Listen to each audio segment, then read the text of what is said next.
দুঃখের বিষয়, আমার বহুদিনের সাজানো মহলটি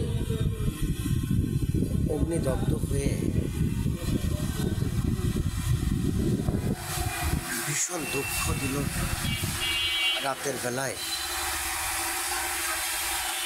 রাতের অন্ধকারে, রাত 3টার দিকে অগ্নিদগ্ধ আমার সাজানো মহলটি বহুদিন তিলে তিলে তিলে তিলে করে সাজিয়ে সুন্দর করে গল্প করত মানুষ। এত সুন্দর সাজানো কেন? সেই প্রতিষ্ঠানটি অগ্নিদগ্ধ হয়ে ছাই পরিণত হয়ে গেছে। অনেক অনেক অনেক মালপত্র, এসি, ফ্রিজ। ভাগ্যের পরিণতি, কিছু করার নেই, মেনে নিতে হয়। ভেঙে যায় পাঁজর, মানে না মন। সবাই দোয়া করবেন, আশীর্বাদ করবেন।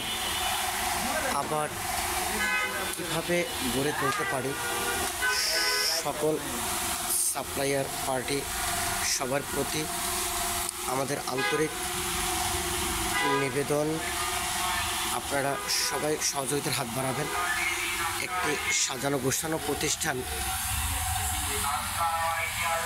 এই দুর্ঘটনা মেনে নেওয়ার নয়, নিতে হবে।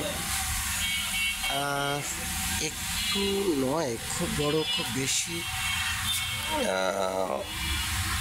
এত মালপত্র যে রাতের অন্ধকারে সবার অজানা অবস্থায় খুব কষ্ট দিয়ে গেল। সেই অগ্নিদগ্ধ প্রতিষ্ঠানটি আমি কত সময় লাগবে আমার আবার প্রতিষ্ঠা করার জন্য? বহুদিনের তিলে তিলে সাজানো মহলটি রাত 3টা থেকে ভোর 4টা-5টা পর্যন্ত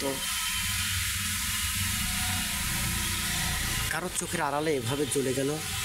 আপনাদের কাছে দোয়া, আশীর্বাদ, শুভকামনা প্রার্থনা করছি। সবাই একটু দোয়া করবেন।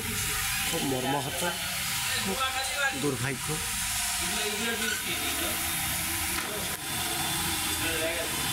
বড় ক্ষতি হয়ে গেল, আসলে পূর্ণ হওয়ার নয়, মনে অন্তরে দাগ লেগে থাকার মতো।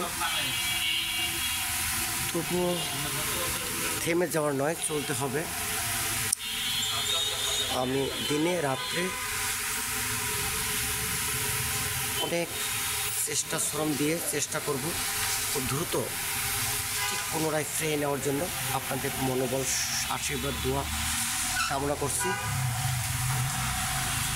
সবার কাছে।